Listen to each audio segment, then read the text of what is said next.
തന്നെ സങ്കീർത്തനം 128 സങ്കീർത്തനം 128 നമുക്ക് എല്ലാവർക്കും ഒരുമിച്ച് വായിക്കാം.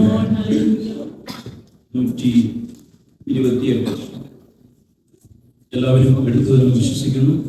സങ്കീർത്തനം 128. യഹോവയെ ഭയപ്പെട്ട് അവന്റെ വഴികളിൽ നടക്കുന്ന ഏവനും ഭാഗ്യവാൻ.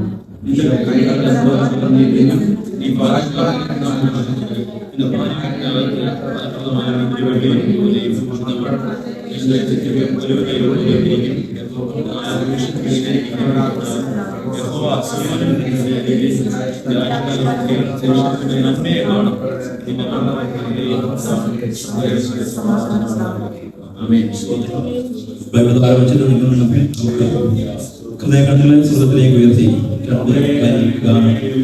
നമുക്ക് പാടാം. നന്മയല്ലാതും ചെയ്യാത്തവരെ തിന്മയാകെ മാറിക്കുന്നവൻ പാപമെല്ലാം ക്ഷമിക്കുന്നവൻ ജീവനെ പകരുന്നവൻ പാപമെല്ലാം ക്ഷമിക്കുന്നവൻ ജീവനെ പകരുന്നവൻ യേശു യേശു അവനാരിലും വലിയവൻ യേശു യേശു അവനാരിലും ദൈവത്തെ സ്നേഹിക്കുമ്പോൾ സർവ്വം നന്മയ്ക്കായി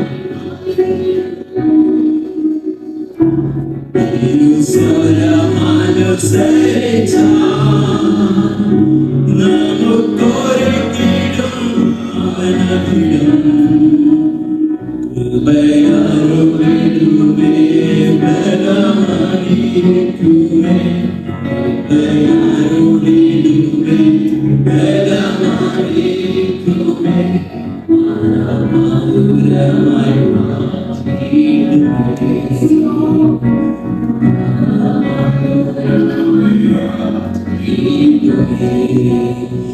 യേശു യേശു അവനാരിലും യേശു ആരും വലിയവൻ യേശു അവനാരിലും വലിയവൻ യേശു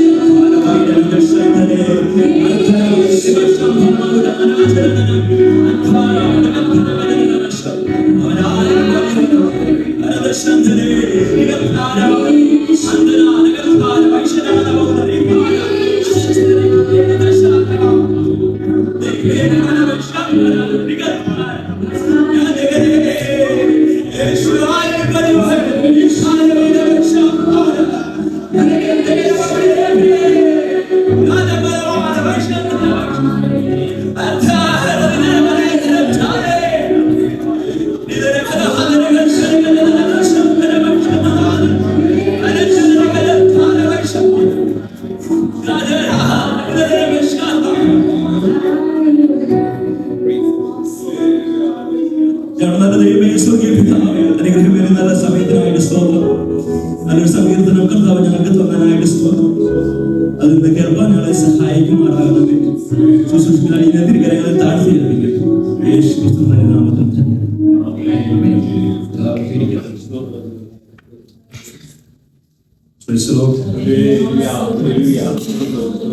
നമുക്ക് അതിന്റെ ഒന്നാമത്തെ വാക്യം മാത്രം വായിച്ചുകൊണ്ട് 12 കാര്യങ്ങൾ പറഞ്ഞാണ് ഇരിക്കാൻ ആഗ്രഹിക്കുന്നത്. ഒന്നാമത്തെ വാക്യമാണ് നിങ്ങൾ വച്ചത്തിൽ ഒന്ന് വായിക്കാറുണ്ട്. യഹോവയെ ഭയപ്പെട്ട് അവന്റെ വഴികളിൽ നടക്കുന്ന ഏവനും ഭാഗ്യവാൻ. ആമേൻ. യഹോവയെ ഭയപ്പെട്ട് അവന്റെ വഴികളിൽ നടക്കുന്നവൻ ഭാഗ്യവാൻ എന്ന് പറയുന്നു. യഹോവ ഭക്തർക്ക് ഉള്ള ഒരു അനുഗ്രഹമാണ്. അവന്റെ വഴികളിൽ നടക്കുന്ന മനുഷ്യൻ ദൈവത്തിന്റെ ഒരു വഴി, ദൈവത്തിന്റെ ഉള്ളിലൊരു ആഗ്രഹമുണ്ട്. ഒരു ആടിന്റെ കൂട്ടം നടക്കുമ്പോൾ ഇടയന്റെ ഹൃദയത്തിൽ ഒരു ആഗ്രഹമുണ്ട്, അത് ഇതിലേ നടക്കണമെന്ന്. അവന്റെ ഉള്ളിൽ ഒരു റൂട്ടുണ്ട്. ഈ വഴി ഞാൻ ഉദ്ദേശിക്കുന്ന ആ ഹൃദയത്തിലെ ആഗ്രഹപ്രകാരം നടക്കണമെന്ന് ഈ ആടിന്റെ ഇടയനുള്ളതുപോലെ നമ്മുടെ ദൈവത്തിനും തന്റെ ഭക്തന്മാർ നടക്കണമെന്ന് ഒരാഗ്രഹമുണ്ട്. ആ വഴിയിൽ നടക്കുന്ന മനുഷ്യൻ ഭാഗ്യവാനാണ്. ലോകപ്രകാരം ഉള്ള ഭാഗ്യ അവസ്ഥകളുണ്ട്. ഞാൻ എൻ്റെ പരിചയത്തില് ഒരു വ്യക്തിയുടെ ഒരു ഭാഗ്യവാനായ കാര്യം ഞാൻ എന്ന് പറയാം. അദ്ദേഹം എന്റെ റിലേറ്റീവിന്റെ ഒരു റിലേറ്റീവാണ്. അദ്ദേഹം ഒരു ടൈലർ ആയിരുന്നു. അദ്ദേഹം വലിയൊരു ഭാഗ്യവാനായി. നമുക്ക് എല്ലാവർക്കും അറിയാം, കേരളക്കരയിലൊക്കെ നാളെ എന്ന് പറയുന്ന ഒരു ലോട്ടറി അദ്ദേഹത്തിന് അടിച്ചു. 40 ലക്ഷം രൂപ സുപ്രഭാതത്തിൽ അദ്ദേഹം അടിച്ചു. അദ്ദേഹം ഭയങ്കര ഭാഗ്യവാനായി. അദ്ദേഹത്തെ കാണാൻ ഒരുപാട് ആൾക്കാർ വന്നു. അദ്ദേഹത്തിന് നല്ല അഹങ്കാരം കയറി.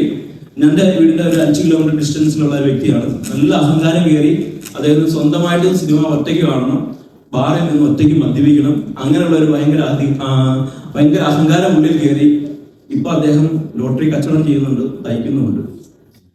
എല്ലാം അദ്ദേഹത്തിന് തീർന്നു. അതാണ് മനുഷ്യമായ ആ ഒരു നമ്മുടെ ഒരു സാമ്പത്തികം നമ്മുടെ കൈ കിട്ടിക്കഴിഞ്ഞാൽ അത് നമുക്ക് ആ ഒരു ഭാഗ്യാവസ്ഥയ്ക്ക് സ്ഥിരമുള്ളതല്ല. എന്നാൽ ദൈവം നമ്മളെ ഒന്ന് അനുഗ്രഹിക്കുവാൻ ആഗ്രഹിച്ചാൽ ആ അനുഗ്രഹം എന്നേക്കുമുള്ളതാണ്. നമുക്ക് ഒരു വേദവാക്യം നമുക്ക് വായിക്കാം. സംഖ്യാപുസ്തകം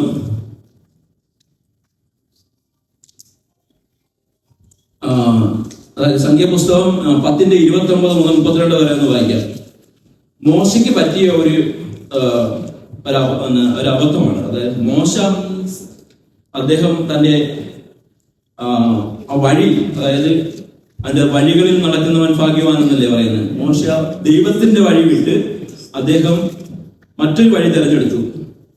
ആ കാര്യമാണ് സംഖ്യാപുസ്തകം 10:29 മുതൽ 32 വരെ ഒന്ന് വായിക്കാം. മോശ തന്റെ അമ്മായിപ്പനായ രയൂവേൽ എന്ന മിദ്യാനിന്റെ മകനായ ഹോബാബിനോട്, അളിയനാണ്, നിങ്ങൾക്ക് ഞാൻ തരുമെന്ന് യഹോവ അരുളി ചെയ്ത ദേശത്തേക്ക് ഞങ്ങൾ യാത്ര ചെയ്യുന്നു. യഹോവ ഇസ്രായേലിൽ നന്മ ചൊല്ലിയിരിക്കുകൊണ്ട് നീ ഞങ്ങളോട് കൂടെ വരിക, ഞങ്ങൾ നിനക്ക് നന്മ ചെയ്യും എന്ന് പറഞ്ഞു. അവൻ അവനോട്, ഞാൻ വരുന്നില്ല, എന്റെ സ്വദേശത്തേക്കും ചാർച്ചക്കാരുടെ അടുക്കിലേക്കും ഞാൻ പോകുന്നു എന്ന് പറഞ്ഞു. ഇദ്ദേഹത്തിന്റെ കാര്യം എന്ന് പറഞ്ഞാൽ ഇദ്ദേഹം മരുഭൂമി നല്ല എക്സ്പീരിയൻസ് ഉള്ള ഒരാളാണ്. പൂച്ചയെ കൊണ്ടുവിട്ട് കഴിഞ്ഞാൽ നമ്മുടെ വീട്ടിൽ നിന്ന് നമ്മൾ ദൂരെ കൊണ്ടുവന്ന് പൂച്ചയെ കൊണ്ട് വിട്ട് കഴിഞ്ഞാൽ തിരിച്ചു വരുന്നതുകൊണ്ട് ഇദ്ദേഹം മരുഭൂമിയിൽ എവിടെ കൊണ്ടുവിട്ടാലും ഇദ്ദേഹം പെട്ടെന്ന് തിരിച്ചു വരും. അദ്ദേഹം മോശ ആഗ്രഹിക്കുകയാണ് ഇദ്ദേഹത്തിനെ കൂട്ടിക്കൊണ്ട് പോവാ, നീ ഞങ്ങളുടെ കൂടെ പോവാം. അത് ബാക്കി അടുത്ത ഭാഗം വായിക്കുന്നുണ്ടാവും. ഇദ്ദേഹം കണ്ണാണ് എന്ന് പറയുന്നുണ്ട്. കണ്ണ്, നീ ഞങ്ങളുടെ കണ്ണാണ്. അവൻ, ഞങ്ങളെ വിട്ടുപോകരുതേ, മരുഭൂമിയിൽ ഞങ്ങൾ പാളയം ഇറങ്ങേണ്ടത് എങ്ങനെയെന്ന് നീ അറിയുന്നു.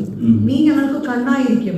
ഞങ്ങളോട് കൂടെ പോന്നാൽ യഹോവ ഞങ്ങൾക്ക് ചെയ്യുന്ന നന്മ പോലെ തന്നെ ഞങ്ങൾ നിനക്കും ചെയ്യുമെന്ന് പറഞ്ഞു. ഇത് മോശയുടെ ഒരു എന്താണ്, ആ ദൈവം, ജീവനുള്ള ദൈവം തീയുടെ നടുവിൽ പ്രത്യക്ഷപ്പെട്ടു. അവിടുന്ന് വടിയൊക്കെ കൊടുത്തു, പാമ്പാവുന്ന വടി, അധികാരത്തിന്റെ വടിയൊക്കെ കൊടുത്തിട്ട് അതൊക്കെ മറന്നിട്ട് ഇവിടെ അളിയനോട് പറയാണ്, നീ ഞങ്ങളുടെ കണ്ണാണ്. ഈ വഴി ഏത് വഴിയാ? മനുഷ്യമായ വഴിയാണ്. തുടർന്ന് അതിന്റെ 29 മുതൽ 29ന്റെ 33 മുതൽ 35 വരെ വായിക്കാം. 29ന്റെ 33 മുതൽ 35 വരെ സംഖ്യാപുസ്തകം തന്നെ. അവയുടെ ഭോജനയാഗവും പാനീയയാഗങ്ങളും കാള, ആട്ടുകൊറ്റൻ, കുഞ്ഞാട് ഇവയുടെ ഈ സംഖ്യാപുസ്തകം 10:33 മുതൽ 35 വരെ. അനന്തരം അവർ യഹോവയുടെ പർവ്വതം വിട്ട് 3 ദിവസത്തെ വഴി പോയി. യഹോവയുടെ നിയമപ്പെട്ടകം അവർക്ക് വിശ്രാമസ്ഥലം അന്വേഷിക്കേണ്ടതിന് 3 ദിവസത്തെ വഴി മുമ്പോട്ട് പോയി. പാളയം പുറപ്പെട്ടപ്പോൾ യഹോവയുടെ മേഘം പകൽ സമയം അവർക്ക് മീതെ ഉണ്ടായി. ഇവരുടെ മേതെ ദൈവത്തിന്റെ ആ മേഘം, ആകാശത്തിൽ ദൈവത്തിന്റെ മേഘം വരുന്നുണ്ട്. അതൊക്കെ ഉണ്ടായിട്ടാണ്, അതായത് ദൈവത്തിന്റെ ദൈവം നേരിട്ട് വന്ന് ദൈവത്തെ ആ തീയുടെ നടുവിൽ പ്രത്യക്ഷപ്പെട്ടു, അധികാരത്തിന്റെ വടി കൊടുത്തു. ഇതെല്ലാം ഉണ്ടായി മനസ്സിലാക്കിയിട്ട് മനുഷ്യമായ ചില ചിന്തകളിലേക്ക് നമ്മളും ഇതുപോലെയാണ്. ദൈവത്തിന്റെ വഴികളിൽ നമ്മൾ നടന്നു കഴിഞ്ഞാൽ നമ്മൾ ഈ മനുഷ്യ ചിന്തകളിലൊന്നും നടക്കേണ്ട കാര്യമല്ല. സങ്കീർത്തനം 37:5 പറയുന്നു, നിന്റെ വഴി യഹോവയിൽ പരമേൽക്കുക, അവനിൽ തന്നെ ആശ്രയിക്കുക, അവനത് നിർവഹിക്കും. എന്നെ കേൾക്കുന്ന ദൈവജനമേ, ഞാൻ നിങ്ങളോട് പറയുന്നു, നമ്മള് മനുഷ്യമായ ചിന്തകളിലും വഴികളിലും നടക്കണ്ട. നമ്മുടെ ഹൃദയം അവന്റെ കരങ്ങളിലേക്ക് കൊടുക്കുക. അവന് നടത്താൻ പറ്റാത്ത ഒരു കാര്യമില്ല. നമ്മൾ ഭാരപ്പെടുന്ന ഏത് വിഷയമാണ്, എന്നെ കേൾക്കുന്ന എന്റെ പ്രിയ സഹോദരങ്ങളെ, ഏത് വിഷയമാണെങ്കിലും അവന്റെ കാര്യങ്ങളിൽ ഫലമേൽപ്പിക്കുക. അവൻ നിന്റെ വഴികളെ ചോദിക്കും. മനുഷ്യമായ ഒരു വഴികളിലും നമ്മൾ ആശ്രയിക്കേണ്ട. ഈ വചനങ്ങളാൽ ദൈവം അനുഗ്രഹിക്കട്ടെ എന്ന് പ്രാർത്ഥിക്കുന്നു.